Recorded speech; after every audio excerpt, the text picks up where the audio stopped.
하겠습니다. 한번 따라서 하세요. 가인과 아벨의 길. 예. 자, 4장 1절에서부터 먼저 8절까지 우리 함께 교독을 하도록 하겠습니다. 제가 4장 1절을 읽으면 여러분들이 2절을 읽고 해서 8절까지 읽도록 하겠습니다. 그리고 8절을 읽은 다음에 그 다음에는 이제 16절에서 마지막까지 또 교독을 하도록 하겠습니다. 아담이 그 아내 하와 동침함에 하와가 임신하여 가인을 낳고 이르되 내가 여호와로 말미암아 득남하였다 하니라.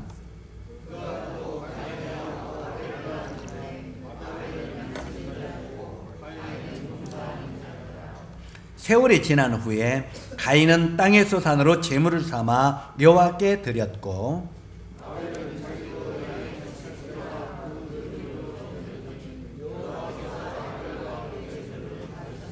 가인과 그 제물은 받지 아니하신지라. 가인이 몹시 분하여 안색이 변하니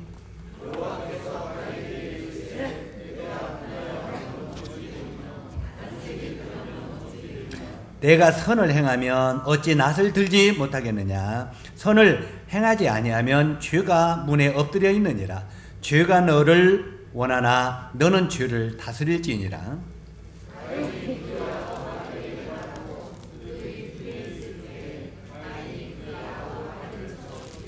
예, 한 장 넘기셔서 16절부터 읽도록 하겠습니다.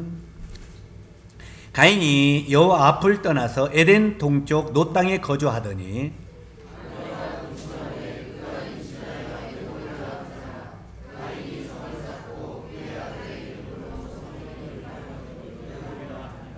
에녹이 이랏을 낳고 이랏은 무야엘을 낳고 무야엘은 무두사엘을 낳고 무두사엘은 라멕을 낳았더라.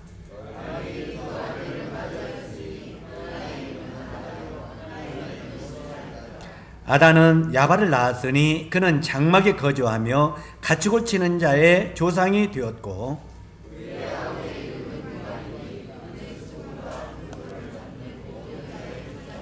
실라는 두발 가인을 낳았으니 그는 구리와 쇠로 여러 가지 기구를 만드는 자요 두발 가인의 누이는 나마였더라.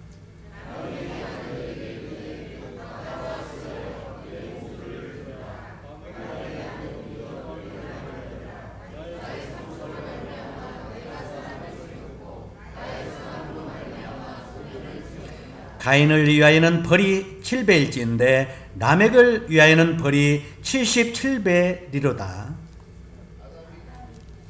하였더라.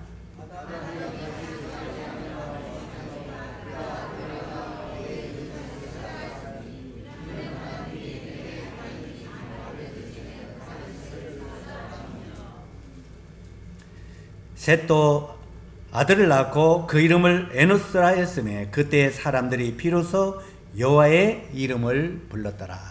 아멘. 우리가 지난 주에는 선악을 알게 하는 나무와 생명나무에 대해서 말씀을 드렸습니다. 이번 주에는 이 가인의 길과 아벨의 길이라는 제목으로 말씀을 드리려고 하는데 우리가 이 창세기 2장 17절의 말씀을 보면은 선악을 알게 하는 나무의 실과를 먹지 말라. 내가 먹는 날에는 정령 죽으리라. 이게 하나님의 사람을 만드시고 사람에 대한 최초의 명령입니다. 실제로 이 선악을 알게 하는 나무의 실과를 먹지 마라. 그를 먹는 날에는 네가 정령 죽으리라 그랬어요. 실제로 이 사람은 선과 악을 아는 게 좋은 것이 아닙니다. 때때로는 우리가 선과 악을 알 때 이게 좋은 것 같지만 이 선과 악을 알면 항상 판단하는 마음이 옵니다. 그래 안 그래요? 창남이는 선해. 여기에 그 조영재는 악해. 계속 우리가 이렇게 판단하는 눈이 선과 악하다는 기준의 판단이 자꾸 오지요. 그러나 실제로 이 선악을 아는 것은 하나님만이 선악을 알게 됩니다. 그런데 그 당시 이 사람에게는 하나님이 어떤 것이 선한 것이고 어떤 것이 악한 것인가를 알게 하지 않으셨습니다. 다시 말해서 가르치지 않았다는 말입니다. 왜냐하면 선악을 알면 사람은 괴롭기 때문에, 힘들기 때문에. 실제로 그런데 사단 마귀가 이제 이 아담과 하와를 뱀을 통해서 꼬였죠.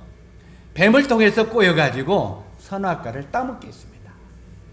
이 선악과를 따먹는데 참 놀라운 것은 선악과를 따먹으면 네가 정령 죽으리라 그랬는데 죽었습니까? 안 죽었습니까? 안 죽었습니다. 어떻게 보면 하나님의 말씀에 모순이 있는 것 같이 보입니다. 네가 이 선악과를 따면 정령 죽으리라고 했으면 바로 죽어야 맞잖아요. 그런데 안 죽었습니다. 그러면 하나님의 말씀에 모순이 있었느냐? 아닙니다.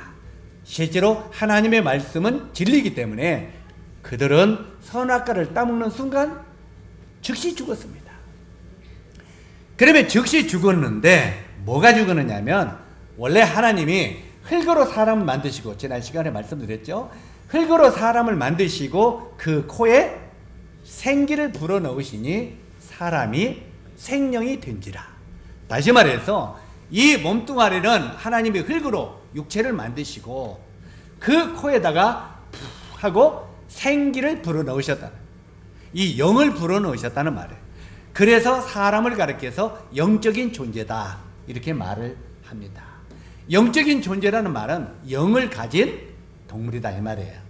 이 짐승들은 육과 혼으로 만들어졌지만 사람은 육과 혼과 영으로 만들어졌습니다. 그래서 짐승에게 없는 것이 사람에게 있는데 그것이 영입니다. 바로 이 영은 하나님으로부터 왔기 때문에 사람은 본능적으로 신을 향하여 드리는 예배의식이 있는 것입니다. 다시 말해서 신과 가까워지고자 하는 마음이 있다는 말이에요. 그래서 우리가 모든 짐승들은 아무리 똑똑한 짐승, 영리한 짐승도 무엇을 먹을 때 감사를 해요, 안 해요? 짐승은 예배가 없습니다. 감사의 예배가 없어요.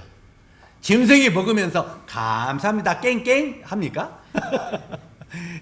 우리 사람은 뭐 보면 고맙습니다 해요, 안 해요?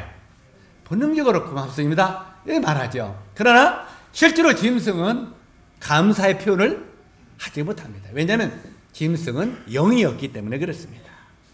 그런데 이 사람이, 이 영이 어디서 왔다고요? 하나님으로부터 왔다는 거예요. 하나님으로부터 오는데 사람이 선악과를 따먹는 순간 하나님으로부터 온 영이 죽어버렸다 이 말이에요. 그래서 영적으로 죽어버렸다 이 말이에요. 이 말은 다른 말로 하면 여기는 풀을 보십시오. 여기에 이 난이 있는데 이 난이 지금 살아있습니까? 죽어있습니까? 이걸 죽었다고 하는 분 손 한번 들어보세요. 이 난이 죽어있다고 생각하는 사람 손 한번 들어보세요. 그건 특별한 사람이니까요. 자, 여기 지금 난이 살아있는데 한번 봅시다. 제가 난을 하나 이파리를 잘랐습니다. 자, 이 난을 관리하는 사람 나보고 이제 뭐라고 할지 모르겠지만 얘가 죽어가려고 그래서 잘랐어. 자, 이 난을 이렇게 자르는데 지금 이 난이 죽었습니까? 살았습니까? 쇠파른이 아직 그대로 있잖아요. 죽었어요? 살았어요? 네, 죽었어요. 왜 죽었습니까? 여기에 이 난의 생명은 뿌리에 있습니다. 다시 말해서 뿌리가 흙에 이렇게 내렸기 때문에 흙에서 영양분을 먹고 살아갑니다. 맞죠? 그래서 바로 이 난은 뿌리가 생명의 근원에 붙어 있어요. 흙이라는 생명의 근원에. 그런데 그 생명의 근원에 붙어 있는 이 난이 잘라졌어요. 잘라지는 순간 얘는 바로 죽었어요? 안 죽었어요? 얘는 죽었어요. 그러나 우리가 볼 때는 죽어있는 것 같이 보여요? 안 죽어있는 것 같이 보여요? 안 죽어있는 것 같이 보이죠? 살아있는 것 같이 보여요. 살아있는 것 같이 보이지만 이건 잘라지는 순간 즉시 얘는 죽었습니다. 이제 시간만, 자, 시간이 앞으로 하루가 지났어요. 얘는 살아요, 죽어요? 얘는 아직 생명의 근원에 붙어있기 때문에 살아요. 그런데 얘는 하루가 지나면 쩌르르 말라요. 왜? 생명의 근원이 끊어졌기 때문에 여기서 오는 양분이 없어졌다 이 말이에요. 마찬가지로 사람이 바로 이 인류의 조상인 아담과 하와가 선악과를 따먹는 순간 하나님과 관계가 이렇게 끊어졌다 이 말이에요. 이 영적인 관계가. 이해 가시죠? 이 영적인 관계가 끊어져 버리니까 이때부터 사람은 하나님과 관계 없는 인생으로 사람이 살게 되어 있다 이 말이에요. 그래서 사람은 이때부터 하나님 어디 있어? 전에 여기 붙어 있을 때는 하나님을 알아요, 몰라요? 아담이 선악과를 따먹기 전에는 하나님께서 아담아 하면 예 하나님 어디 있냐 여기요 하면 오르락 내리면서 사람과 친밀한 교제를 했었습니다. 그런데 이 선악과를 딱 따먹는 순간 하나님이 어디 있어? 하나님이 밥 먹이죠? 에? 하나님을 믿으려면 나를 믿어? 사람이 하나님과 관계가 끊어지니까 누가 하나님이 되어버렸어요? 지 자신이 하나님이 되어버렸다 이 말이에요. 사람이. 이해가시죠? 자기가 주인이 되어버렸다 이 말이에요. 그래가지고 그때부터는 모든 게 자기 생각대로 살아가는 하나님과 관계없는 인생을 살아간다 이 말이에요. 이것을 하나님이 사람이 볼 때는 살아있다. 자, 여러분 옆 사람을 보세요. 살아있어 죽었어요? 여기 죽어있는 사람 없죠? 그런데 하나님이 여러분을 볼 때는 너희 가운데 죽은 자가 있다 이렇게 말하는 거예요. 죽은 자가 있다고. 이해 가십니까? 너희 가운데 죽은 자가 있다 이 말이에요. 하나님이 어떤 자가 바로 영적으로 죽어있는 자가 있다 이 말이에요. 그래서 우리가 마태복음 8장 22절에 보니까 마태복음 8장 21절에 보니까 제가 한번 읽어드릴게요. 예수께서 이르시되 죽은 자들이 그들의 죽은 자들을 장사하게 하고 너는 나를 따르라 하시니라. 한번 따라서 하세요. 따라서 하세요. 예수께서 이르시되 죽은 자들이 그들의 죽은 자를 장사 지내게 하고 너는 나를 따르라. 자, 예수의 그 제자 중에 한 제자의 아버지가 죽었어요. 아버지가 죽었다 이 말이에요. 그러니까 예수님의 제자가 예수님에게 주여 내가 예수님을 따르겠습니다만 우리 아버지가 죽었습니다. 그러니까 우리 아버지를 장사 지내고 그 다음에 예수님을 따르겠습니다. 이렇게 말한 거예요. 이제 우리가 제 이 말을 잘못 받아들이면 아이고 예수님은 조상도 모르게 부모가 죽었다는데도 못 가겠어? 이제 이렇게 판단할지 모르지만 예수님께서는 우리가 죽어있다고 하는 의미가 무언가를 가르치려고 한 거예요. 그리고 예수님을 좇는 것이 얼마나 귀한 것인가를 알려주고 있다 이 말이에요. 다시 말해서 세상의 어떤 것보다도 성경이 이렇게 말하고 있잖아요. 내 부모와 내 가족을 더 사랑하는 나보다 더 사랑하면 내게 합당치 아니하고 그래서 먼저는 그 나라와 그를 구하라. 왜? 하나님과 관계가 우선이라 이 말이에요. 생명의 근원이기 때문에. 그래서 바로 이 제자의 아버지가 죽었을 때 내가 아버지를 장사 지내고 예수님을 쫓겠다고 하니까 예수님이 지금 그 제자에게 한 말입니다. 죽은 자가 죽은 자를 장사 지내게 하고 너는 나를 따르라. 이렇게 말하고 있는 거예요. 자, 한번 생각해 보세요. 죽은 자가 죽은 자를 장사 지낼 수 있어요? 없어요? 없죠. 시체가 시체를 어떻게 장사 지냅니까? 그건 불가능하죠. 그런데 예수님이 왜 이런 말씀을 하셨느냐 그 말이에요. 바로 이 예수님의 눈에 바로 예수님 제자의 아버지는 실제로 죽어서 시체가 됐다 이 말이에요. 그런데 그 죽어있는 시체를 다른 죽은 자들이 장사 지내게 하라. 그 말은 영적으로 죽어있는 자들이 장사 지내게 하라 이 말입니다. 한번 따라서 해보세요. 영적으로 죽어있는 자들. 바로 이 하나님과 관계가 끊어진 사람들.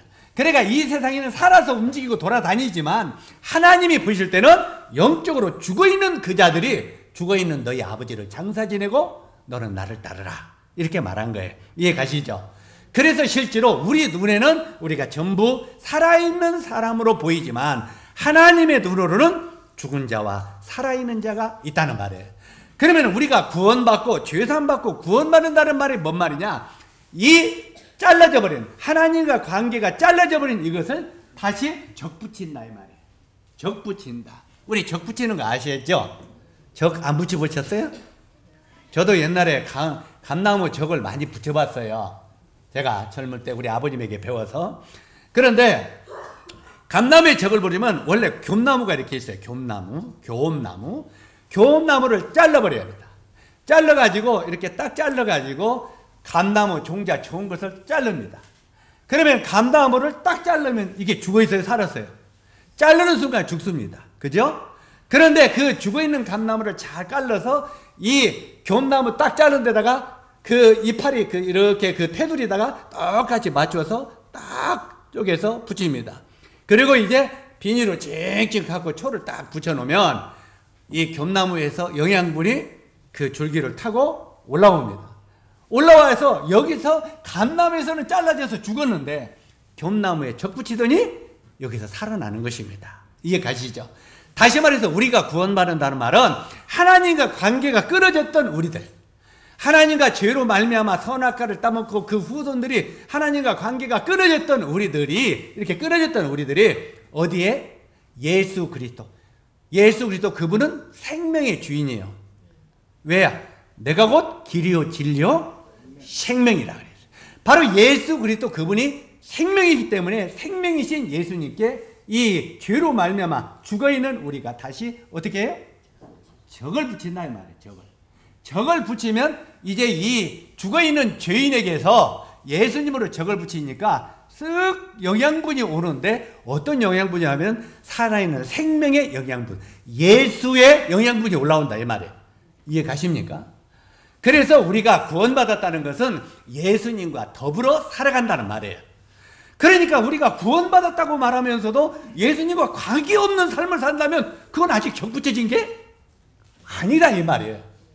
그래 안 그래요? 실제로 내가 예수를 믿는다고 하는데 예수님 이름으로 모이는 것도 힘들고 그분 앞에 감사 예배 드리는 것도 싫고 자꾸 세상의 일것들이 더 좋고 그건 아직 적붙임을 된 게 아니라 이 말이에요. 그죠? 나중에 주님이 너는 아니다 이럴 수 있어요. 네가 언제 나와 더불어 살아봤냐? 그냥 이건 교회 몇 번 나왔다 이 말이 아닙니다. 정말 우리 삶이 그분과 더불어 너희가 나와 더불어 살고 있냐? 내가 정말 너희 안에 있고 네가 내 안에 있고 네가 나와 더불어 살아가고 있냐? 네가 언제 그랬느냐? 하고 예수님이 우리에게 말할 수도 있다 이 말이에요.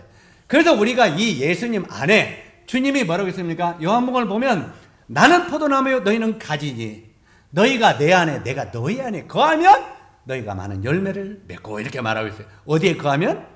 그분 안에 거하면. 주님 안에 거해서 열매가 맺는다 그 말이에요. 바로 이 너희가 열매가 없지 않으면 너희가 어떻게 포도나무라고 말할 수 있느냐 이거 말이에요. 에?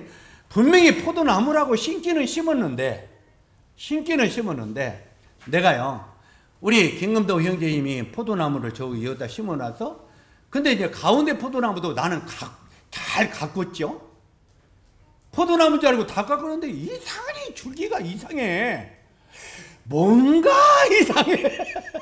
뭔가 분명히 새 나무를 심어놨고 한 나무는 일찌감치 갔고 네 나무를 심어놨는데 한 나무는 일찌감치 가버렸어. 그러니까 그는 생명의 적붙임이 일찌감치 안 돼버렸어. 그러니까 구원 받는 줄 알았는데 초장부터 구원이 아니야. 이런 그 포도나무, 나는 그 포도나무를 통해서 진리를 많이 봐요. 한 나무는 첫 번부터 죽어버렸어. 분명히 극상품 포도나무인데. 그런데 새 나무가 있는데 양쪽에 있는 나무들은 뭔가 이건 이상해. 야, 굵어. 제대로 나오는 것 같아. 그런데 가운데 있는 나무는 이게 뭔가 줄기도 가늘고 뭐 나중에 알고 보니까 이건 포도나무가 아니라 그거 보고 뭐야 들포도 있잖아요. 조그마한 이제 맞아 적 붙여야 되는 거 여기다가 적을 붙여야 된대. 그게 적이 아직 안 붙여진 거예요. 말하자면 교업나무다 이 말이 아직도 교업나무 감나무 적이 안 붙여진 거예요. 이해 가시죠? 그러니까 분명히 우리가 극상품 포도나무를 심었는데 뭔가 기둥부터 나오는 것들이 이상해. 때때는 우리가 이렇게 말할 수 있어. 자, 부담 가될지 몰라도 창남이가 오늘부터 고민할지 모르는데 창남이를 가만히 쳐다보니까 풀을 받기는 받았다고 하는데 날마다 생활하는 거 보면 냄새가 안 나. 에?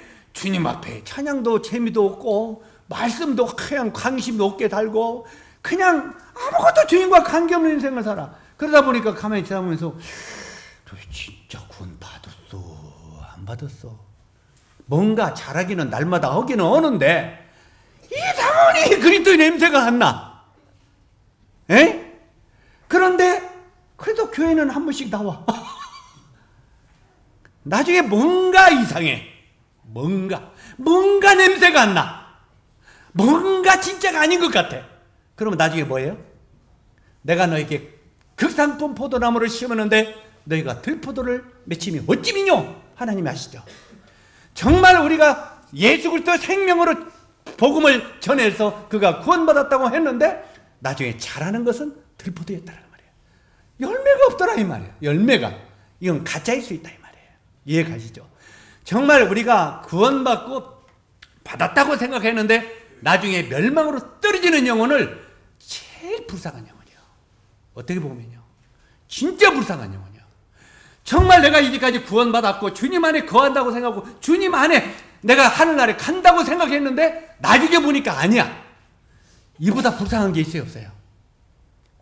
아마 나중에 첫 번부터 내가 안 믿고 그냥 마음대로 살아버릴 걸 이런 후회가 있을 수 있어요. 근데 그런 영혼은 나중에 한 번 기회가 있죠? 어떤 기회요? 이제 요거 걸고 믿을 때 있어요. 환난 기간에. 이제 그때는 실제로 더 힘들어요. 지금도 못 믿으면. 어찌하든 간에 이렇게 가짜가 있을 수 있는데 이렇게 분명히 죽어있는 자들은 아직 그리스도와 연관되지 아니한 사람들이 있다 이 말이에요. 이것을 하나님 보실 때는 너는 죽었다 이 말이에요. 죽은 자가 죽은 자를 장사 지내게 하고 너는 나를 따르라 이렇게 말하고.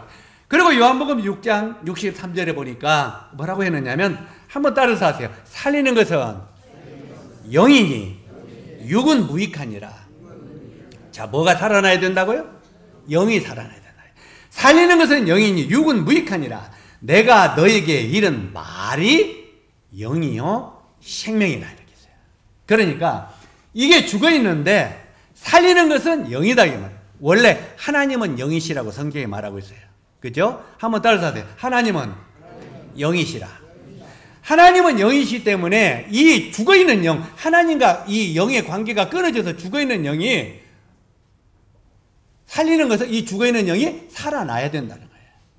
그런데 살리는 것은 영이니 육은 무익하니라. 그러니까 우리가 예수 믿고 구원받고 교회 생활을 하는 것은 육신적으로 부자 되려고 하는 것이 아니라는 말이에요. 이 말을 오해하지 마세요. 아, 예수 믿으면 부자도 안 되고 그냥 가난하게만 살아야 되는구나. 그건 아니에요. 에? 때때로는 하나님이 우리들에게 덤으로, 은혜로 세상적인 복도, 육신적인 복도 주시는 분이에요. 은혜로, 덤으로. 그러나 그것 때문에 우리가 예수님을 믿는 건 아니다 이 말이에요.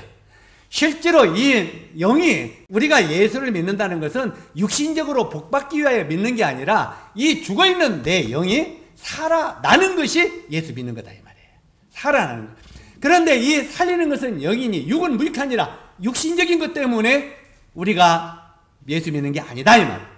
그러면서 내가 너에게 이른 말이 영이요 생명이라. 뭐가 영이요 생명이라고요? 말씀이.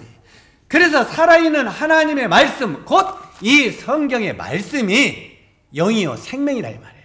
그러니까 하나님과 동일한 것은 말씀이라 이 말이에요. 우리가 요한복음 1장에 보면 태초에 말씀이 계시니라. 이 말씀이 하나님과 함께 계셨으니 이 말씀은 곧 하나님이시라. 말씀이 뭐라고요? 하나님이시라는 거예요. 그러니까 우리가 내가 너에게 이런 말이 영이요 생명이라 하는 말은 하나님의 말씀이 영이고 생명이라. 그러니까 살아있는 하나님의 말씀을 죽어있는 내 마음속에 받아들일 때, 생명의 하나님의 말씀을 죽어있는 내 마음속에, 영이 죽어있는 내 마음속에 이렇게 받아들일 때 하나님의 말씀으로 말미암아 내가 살아있는 하나님과 다시 어떻게 돼요? 이렇게 적붙임이 된다 이 말이에요. 이해 가시죠? 그래서 바로 이 죽어있는 내 영혼이 하나님의 말씀을 믿음으로 말미암아 죽어있는 내 영이 살아나게 된다. 그러니까 나를 살리는 것은 누가 뭐라고 해도 살아있는 그분의 말씀이다. 그래서 우리가 요한복음 5장에 보면 너희가 성경에서 영생을 얻는 줄 생각하고 성경을 상고하거니와 이 성경이 곧 내게 대하여 증거하는 것이라 이렇게 말하고 있어요.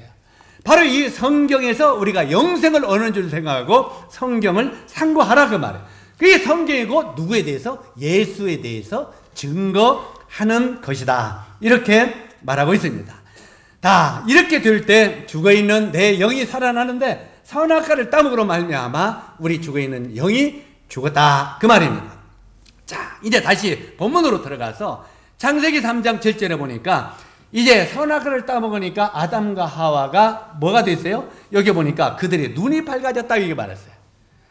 자, 선악과를 따먹기 전에는 선과 악을 알았어요? 몰랐어요? 몰랐어요. 근데 선악과를 따먹고 나니까 눈이 펄렁 밝아져 버렸어. 에? 눈이 너무 밝으면 못 써요. 눈이 너무 밝아도 못 써요. 근데 눈이 너무 밝아져 버렸단 말이에요. 눈이 너무 밝아져 가지고 어떻게 됐어요? 눈이 너무 밝아져 자기들이 벗은 줄을 알고, 자기들이 원래 빨가벗은 줄도 눈이 조금 덜 밝아서 몰랐다 이 말이에요. 그런데 눈이 밝아지니까 자기 몸이 그 당시 빨가벗은 줄을 아담과 하와가 깨닫게 됐다 이 말이에요. 에이? 실제로 이 말은 뭔 말이냐면 선악과를 따먹는 순간 눈이 밝아져서 자기들의 죄가 확 드러났다 이 말이에요. 죄가. 눈이 밝아져서 자기의 벗은 몸을 알았다는 말은 자기의 죄가 싹 드러나게 됐단 말이에요. 우리가 때때로는 자기가 자신의 죄를 깨달은 것은 굉장히 좋은 것입니다. 때때로는 중요한 것은 자신이 죄를 짓고도 죄를 깨닫지 못하는 게 더 힘든 거예요. 그래 안 그래요? 죄를 깨닫지 못하는 게 더 힘든 거예요. 그런다 오 하나님, 제가 하나님 앞에 잘못했습니다. 우리가 잘못했다고 시인하고 내가 잘못 인정을 했다고 시인하는 것은 굉장히 아름다운 것입니다. 이해 가십니까? 우리 조금 전에 이걸 여기다 비유돼서 안 되겠지만 김대웅 이님이 내가 아까 조금 전에 성도들에게 합당한 못하면 예배를 드린 것 같다. 그러면서 이걸 주님 앞에 내가 잘못한 것 같다. 이렇게 자신을 발견하고 깨달은 건 굉장히 귀한 겁니다. 바로 이 자신을 깨닫는 회개가 있을 때 참된 진리 가운데 들어갈 수가 있는 거예요. 근데 자신의 잘못을 깨닫지 못하면 그 다음에는 그것은 막무가내인 거예요. 그래요? 안 그래요? 그래서 우리들은 내가 내 자신의 잘못한 걸 시인한 것은 나쁜 것이 아니고 아름다운 것이라는 것을 이해할 수 있었으면 더 좋겠어요. 왜? 이것이 바로 회개가 없는 구원은 있을 수 없기 때문에 자기 자신이 정말 형편없는 죄인인 걸 아는 건 굉장히 중요하다 이 말입니다. 그래서 여기서 그들이 벗었습니다. 이 벗은 것을 깨달았어요. 그러면서 뭐라고 했습니까? 내가 벗었으므로 두려워하여. 벗은 걸 깨달으니까 그 다음에 뭐가 찾아왔어요? 두려움이 찾아왔어요. 바로 내가 멸망받을 인생이 되어버렸구나. 내가 지옥 가는 인생이 되어버렸구나. 이걸 두려움으로 깨달았다 이 말이에요. 자, 깨닫고 나서 뭐라고 했습니까? 깨닫고 하나님 앞에 벌거벗은 몸이 되었습니다. 그리고 내가 벗었으므로. 자, 여기서 한 가지 중요한 것은 아담과 하와가 지금 자기가 선악과를 따먹고 자기 몸을 벗은 줄 알고 뭘로 옷을 해 입었어요? 무화과 나무를 잎을 떼서 옷을 해 입었습니다. 지금 옷 입었어요? 안 입었어요? 우리가 알 것은 분명히 옷 입었습니다. 자, 무화과로 다 가려웠어요? 안 가려웠어요? 다 가려웠어요. 지금 아주 멋진 패션의 옷을 입었어요. 무화과 패션을. 그죠? 무화과 패션 옷을 딱 입었는데 하나님이 아담과 하와를 찾아옵니다. 아담아! 제가 벗었으므로 두려워하여 숨었나이다. 지금 우리가 사람이 볼 때는 벗었어요? 안 벗었어요? 안 벗었습니다. 그런데 하나님 앞에서 자기들이 벌거벗은 것을 깨달았다는 거예요. 이게 뭔 말입니까? 우리가 사람들은 속일 수 있다는 거예요. 사람들은 내가 막 속일 수 있어요. 그러나 거룩하시고 빛이시고 공의로우신 하나님 앞에는 우리가 이사야서도 보면 벌거벗은 것으로 다 드러난다고 말하고 있죠. 그래서 우리는 하나님 앞에서는 아담의 그 선악과 같이 숨기려고 하면 안 돼요. 왜요? 하나님은 불꽃 같은 눈으로 무화과나무 이파리를 보는 게 아니라 그 속에 죄를 보고 있단 말이에요. 그렇기 때문에 하나님 앞에 우리는 하나님, 내가 하나님 앞에 죄를 범하고 숨었나이다. 제가 형편없는 인간입니다. 이걸 솔직히 고백하는 것이 더 귀한 것이다 이 말이에요. 바로 이 아담이 분명히 옷을 입었지만 하나님 앞에 내가 벗었으므로 두려워하여 숨었나이다 그랬어요. 자, 그렇게 자기 자신을 회개하고 고백하는 아담과 하와에게 하나님이 3장 21절에 보니까 여호와 하나님이 아담과 그 아내를 위하여 무엇을 입혔다고요? 가죽옷을 지어 입히니라, 이렇게 되어 있어요. 가죽옷을 지어 입히니라. 자, 이 아담과 하와에게 가죽옷을 지어 입혔다는, 이 가죽옷을 입었다는 말은 쉽게 설명하면 가죽 잠바를 해 입혔다는 거예요. 그러면 우리가 이 가죽 잠바를 입기 위해서는 한 마리의 짐승이 죽어야 되잖아요. 소가 죽든지 양이 죽든지 말이 죽든지 한 마리의 짐승이 죽어야 그 가죽을 벗겨서 우리가 옷을 입는 거예요. 마찬가지로 우리가 죄 가운데 드러났을 때 하나님이 한 생명을 죽여가지고 아담과 하와의 죄를 덮어주었다고 하는 것이 이 말씀의 의미입니다. 그래서 이 아담과 하와의 이 죄를 딱 덮여주었어요. 그러나 하나님은 공의의 하나님이기 때문에 네가 이 선악과를 따먹으면 정령 죽으리라 했는데 그대로 그 가죽옷을 덮여주고 거기서 끝낼 수가 없었다는. 그래서 이 말씀을 볼 때 하나님은 적당히 얼버무리는 분이 아니다는 말이에요. 하나님은 공의의 하나님이기 때문에 아담과 하와에게 가죽옷을 지어 입혔지만 너는 에덴 동산에서 쫓아냈다 이 말이에요. 네가 왜 에덴 동산에 더 놔주면 네가 이제 눈이 밝아져서 죄도 먹더니 이제는 생명나무도 따먹고 네가 영생할까 두렵다 하면서 에덴 동산에서 쫓겨나는 것을 보게 됩니다. 자, 그 다음에 이제 하나님께서 아담에게, 이제 아담을 거기서 쫓겨내보내고 아담에게 하는 말이 그렇게 했습니다. 아담아, 예, 너는 내가 그렇게 따먹지 말라는 선악과를 그 한 가지를 왜 못 지켰느냐. 그러나 네가 이제 그걸로 말미암아 죽게 되었으니 내가 너에게 정말 구원자를 보내주겠다. 구원의 길을 보여주겠다. 그러면서 여자의 후손이 앞으로 올 거다. 그 여자의 후손이 이제 너희 죄를 위하여 구세주로 이 땅에 와서 네 죄를 담당할 것이다. 누가 온다고요? 여자의 후손이. 이게 이제 창세기 3장 15절에 나오죠. 그 여자의 후손을 와서 네 죄를 덮어주고 네 죄를, 너를 죄에서 구원할 건데, 실제로 이 뱀, 마귀는 여자의 후손의 발꿈치를 물어서 여자의 후손을 죽일 거다. 그런데 여자의 후손은 실제로 그 뱀, 마귀의 머리를 깨뜨릴 것이다. 이 죄의 삭은 사망, 이 마귀의 최고의 권세는 사망, 죽음인데, 마귀가 죽음을, 이 사탄 마귀가 죽음을 가리고 사람을 미혹할 때 여자의 후손이 사망의 권세를 깨뜨리는 바로 십자가의 죽음에서 부활하심으로 사망의 권세를 깨뜨리겠다.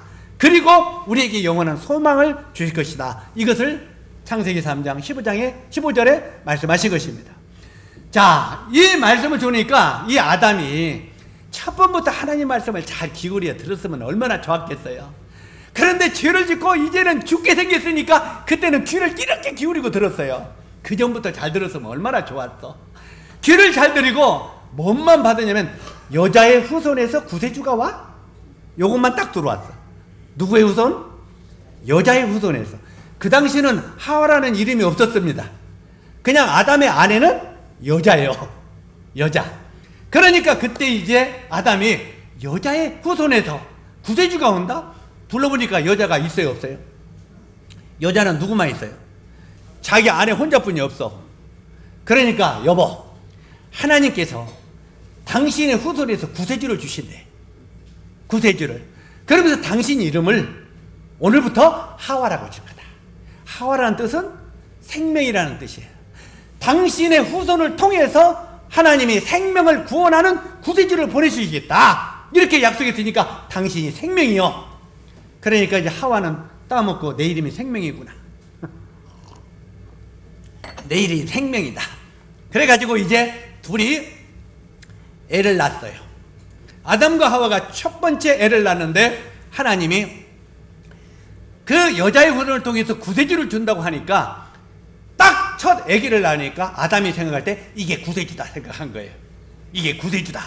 여자의 후손이 구세주다 생각하고 그 이름을 가인이라 지었어요. 가인.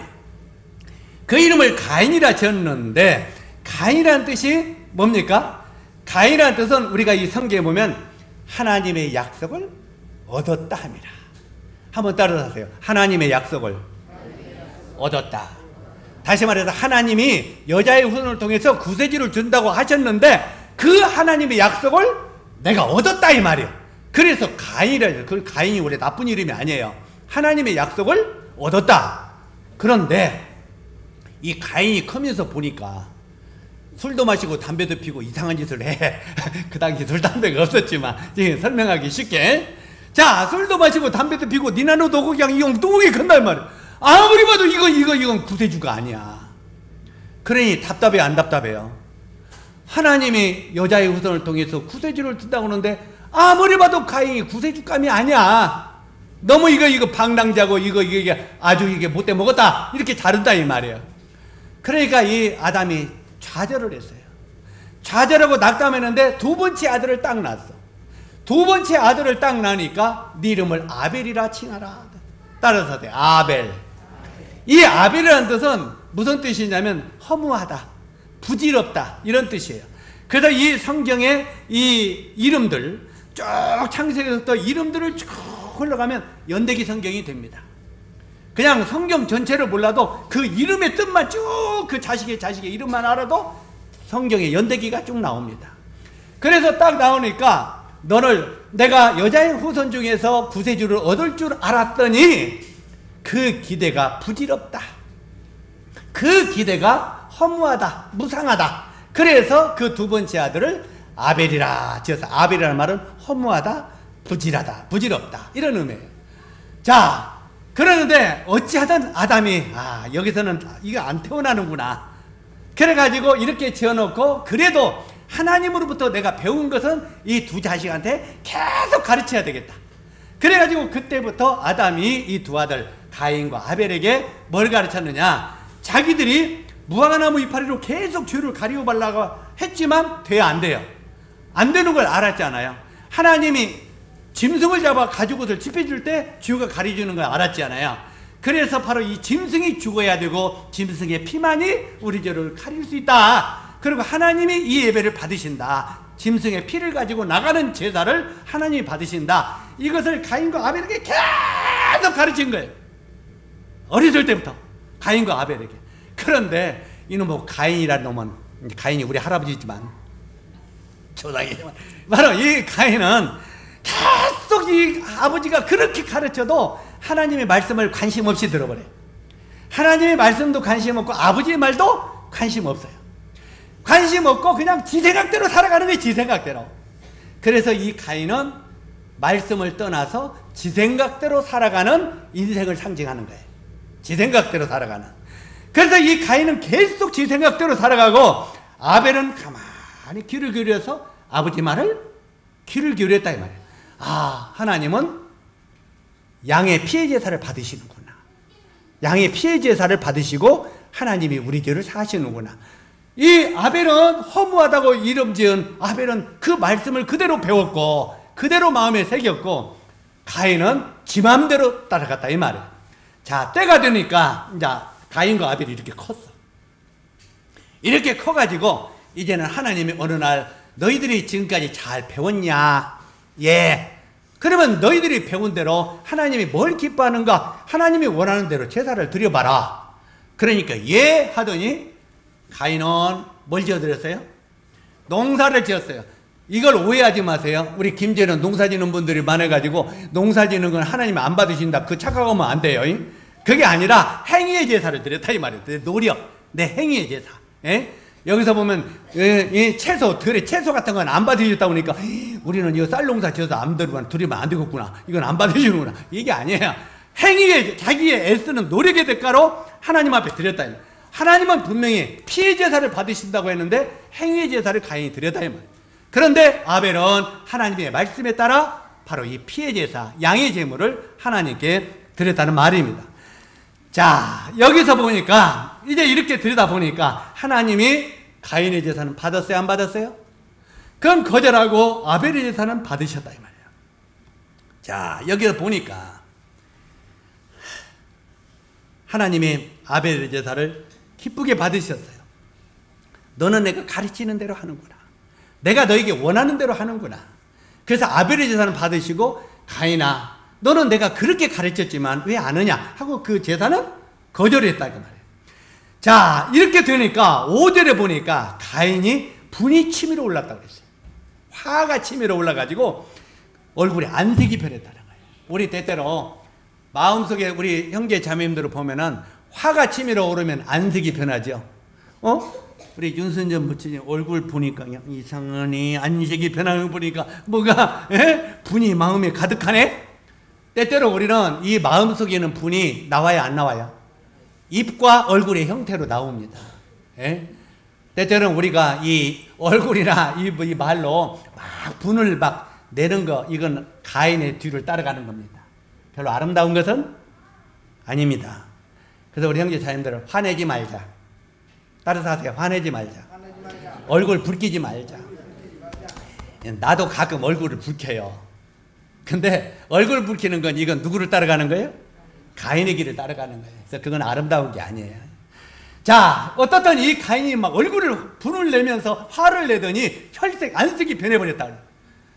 와, 동생 건 받고 나를 내 건 안 받아? 그랬더니 이 둘이 어느 날 들에 나갔다. 들에 나갔는데 형이 동생을 어떻게 했습니까?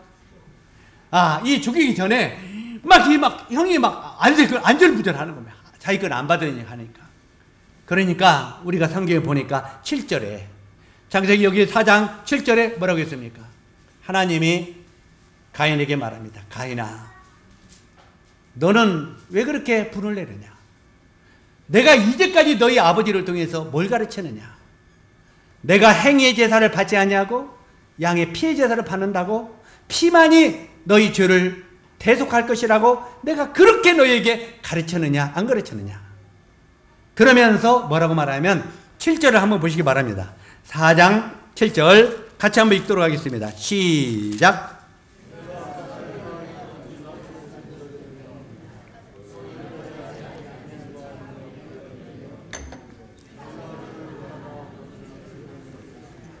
여기 보면은 내가 선을 행하지 아니하면 죄가 문에 엎드려 있느니라.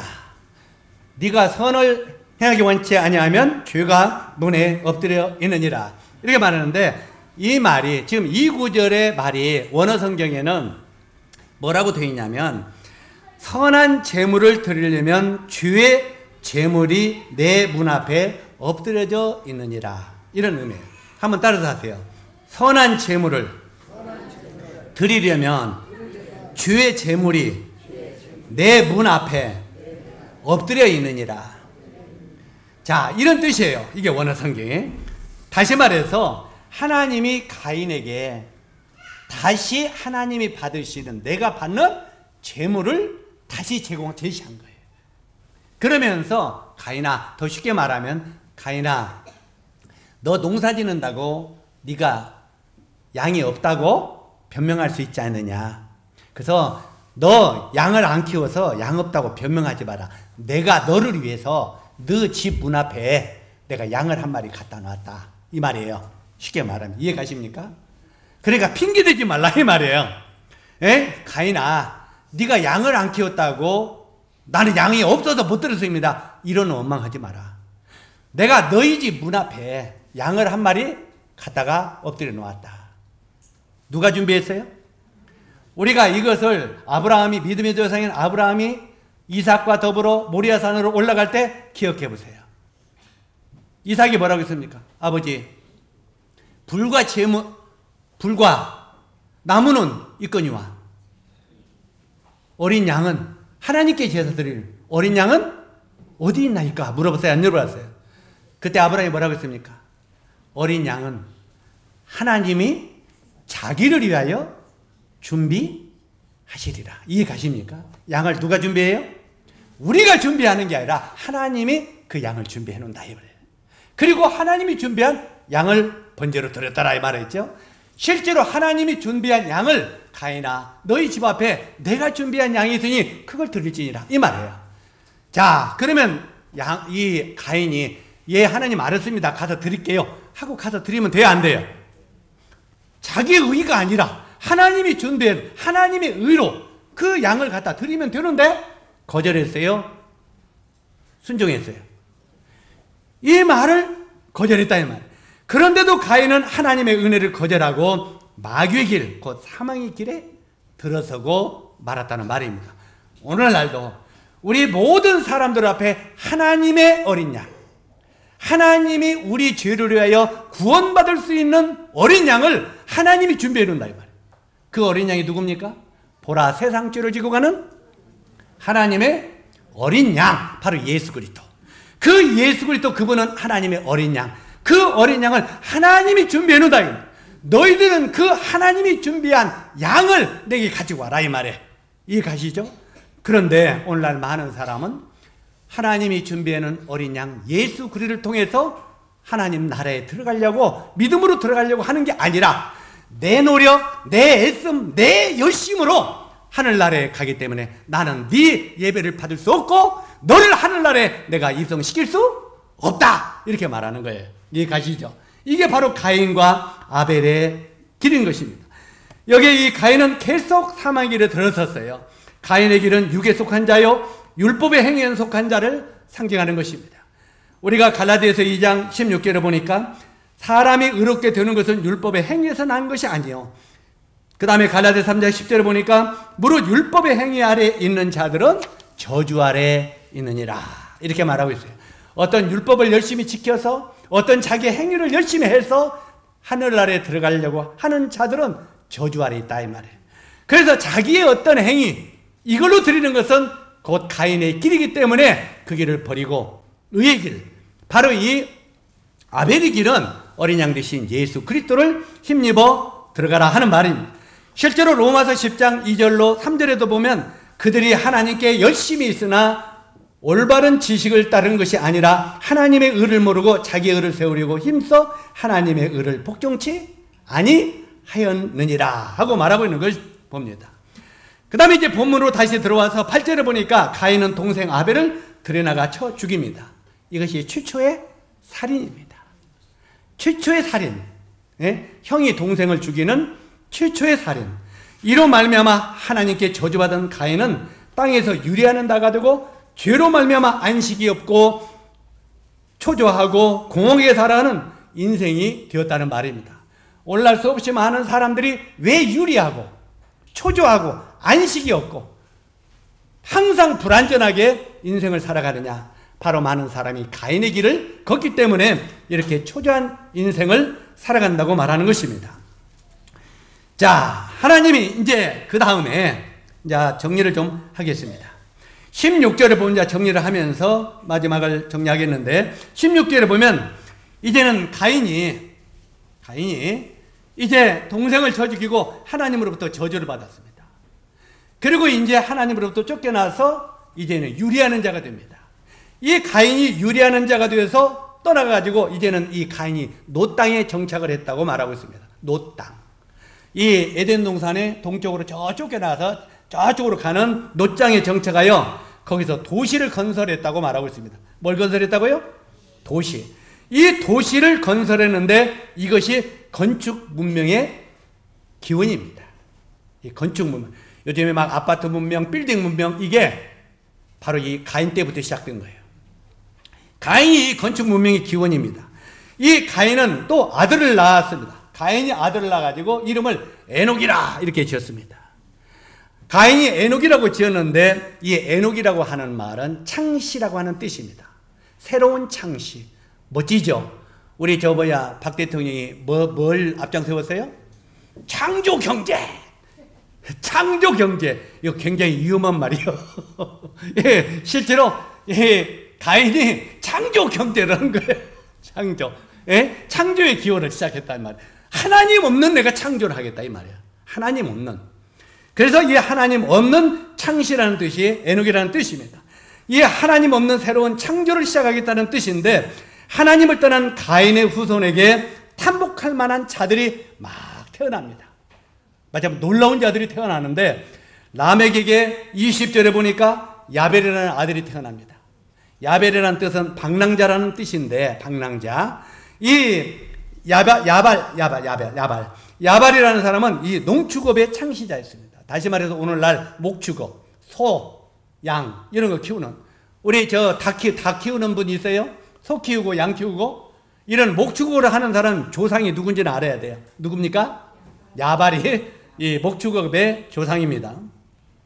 그 다음에 21절에 보니까 유발이라는 아들을 낳았는데, 유발이라는 뜻은 문화라는 뜻이에요. 문화. 실제로 이 유발이라는 말은 뭐라는 뜻인데, 예술 문화의 창시자입니다. 예술. 그래서 오늘날 여기 우리 노래하는 음악 다루고 피아노 잘 치는, 아까 피아노 누가 쳤냐? 신실이 어디 갔냐? 신실아, 이 악기자를 다루는 자의 조상은 누구요? 유발이다. 그래서 적어도 이 예술 문명의 창시자는 유발인 것을 알아야 돼요. 이해 가십니까? 이건 나쁘게만 이야기할 건 아니에요. 실제로 여기에 이제 유발이라, 이건 예술 문화의 창시자가 되었고, 두발가인은 이제 세 번째 두발가인이라는 아들을 낳았는데, 그는 금속 문명의 창시자가 되었습니다. 오늘날아 보면은 기계 문명, 과학 문명, 이런 문명의 창시자가 두발가인입니다. 어떻게 보면 이런 것들을 유형적으로 볼 때는 하나님 없이 창조된 가인의 도시는 큰 성공을 거둔 것 같이 보였습니다. 그래, 안 그래요? 하나님 없이도 성공했어요, 안 했어요? 큰 도시를, 빌딩 도시를 건축했지. 바로 이런 문명들을 발전시켰지. 하나님 없이도 발전이 되어갑니까? 안 되어갑니까? 발전이 이렇게 계속 되어갔습니다. 바로 이렇게 큰 성공을 거뒀지만 그 가운데는 죄가 관영했다고 하나님은 말씀하고 있습니다. 이런 세상의 문명들이 발상되면 그곳에는 죄가 관영한다는 거예요. 창조,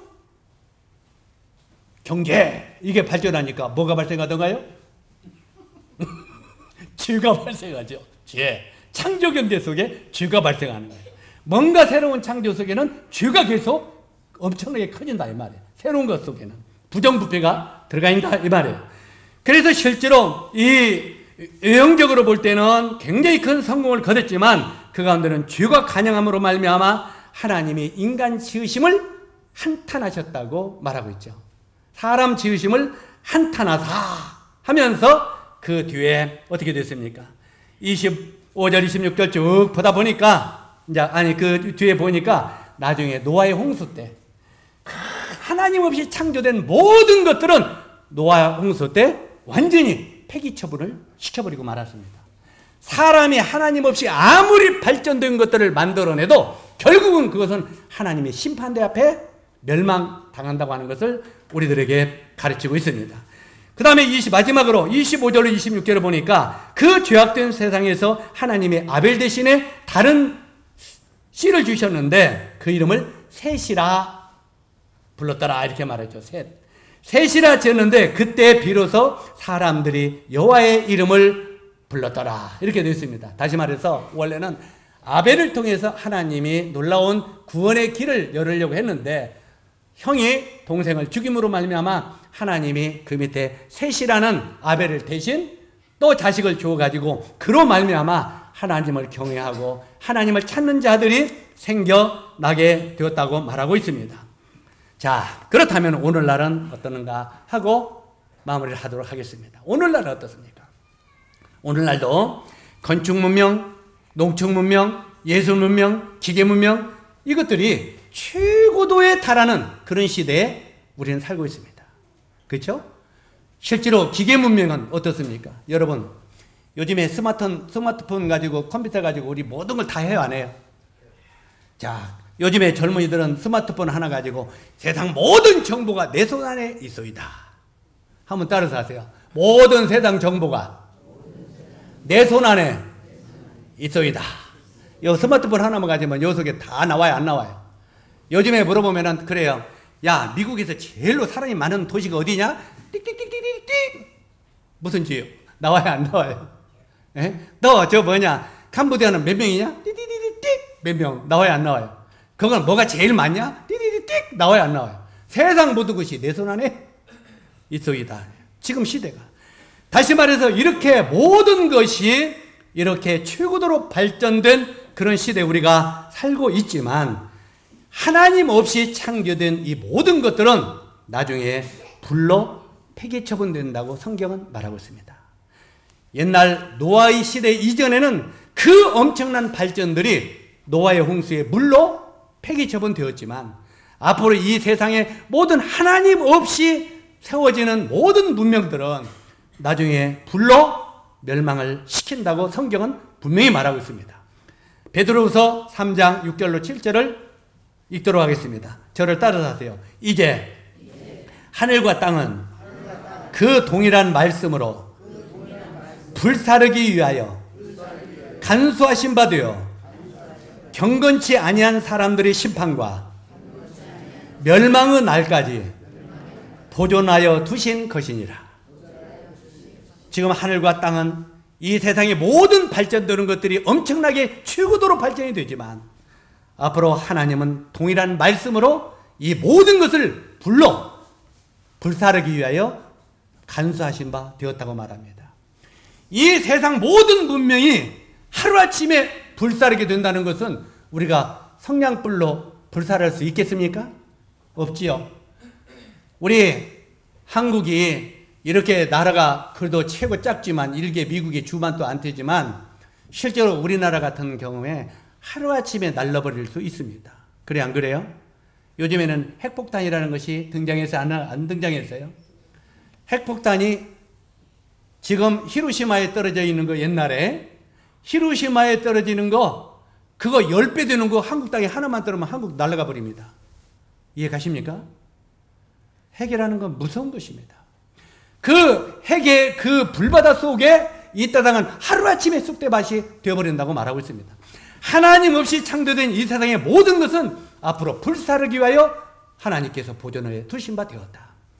그런데 성경은 스가랴서 12장 말씀을 쭉 보면 또 10장 말씀을 보면 거기 보면 앞으로 이 땅은 핵전쟁이 분명히 일어날 것을 예시하고 있습니다.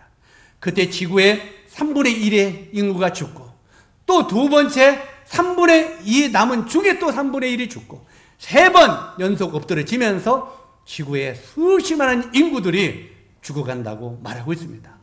그러나 최후의 불바다의 핵전쟁은 한국에서 김정은이 쏘아가지고 핵전쟁이 시작되는 게 아니라 성경은 그렇게 말합니다. 중동에서 시작될 것이다. 중동에서 이스라엘부터 핵전쟁이 시작될 것이다. 이렇게 말하고 있습니다. 그래서 우리들은 한국의 김정은이보다는 이스라엘이 어떻게 움직이는가를 더 정확하게 봐야 됩니다. 지금 이스라엘은 세계 5대 핵 강국입니다.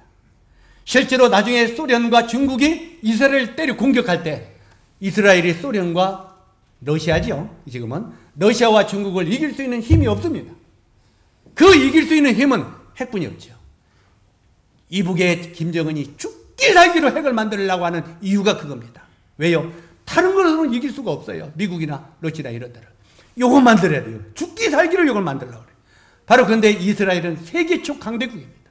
바로 이 이스라엘에서부터 러시아와 바로 이 중국을 이기기 위해서 바로 이 핵을 사용한다고 성경은 예언하고 있습니다. 어쩌든 이런 날들이 점점 우리들에게 찾아오는데 오늘날 우리들은 어떤 길을 걸어갈 것인가를 성경은 제시하고 있는 것입니다. 실제로 오늘날 나는 어느 길을 이 두 길 중에 어느 길을 걷고 있는가를 생각해 보십시오. 내가 가인의 길을 걷고 있는 사람인지 아벨의 길을 걷고 있는 사람인지 그냥 내가 예수님을 통해서 구원받았다고 이것만으로 내가 아벨의 길을 걷는다고 말하지 마십시오. 그분 안에 거해서 그분과 함께 동행하는 삶을 살 때 그는 아벨의 길을 걷는 자라고 말하는 것입니다. 아벨의 길은 어린 양 곧 십자가의 피를 의존하는 신앙을 말합니다. 다시 한번 읽도록 하겠습니다. 보라, 세상 죄를 지고 가는 하나님의 어린 양이로다. 그 다음에 히브리서 9장 22절에 뭐라고 했습니까? 피 흘림 없이는 죄사함이 없느니라. 누군가가 어린 양의 피를 흘려야만 우리 죄사함이 있는데 바로 어린 양 되신 예수 그리스도, 보라! 그 예수 그리스도 어린 양 되신 그분의 피를 바라볼 때 우리가 죄사함을 얻는다고 말하고 있습니다. 이것이 바로 이 창세기 4장에 나오는 내용들입니다. 이 창세기 4장의 가인의 길과 아벨의 길을 우리가 생각하면서 과연 우리가 이 마지막 시대에 나는 어떤 길을 바르게 걸어가야 될 것인가를 다시 한번 정립하는 기회들이 되기를 주님의 이름으로 기원합니다. 기도하겠습니다. 은혜로우신 아버지 하나님, 오늘 창세기 4장에서 나타난 가인의 길과 아벨의 길에 대해서 참 여러 모양으로 우리들에게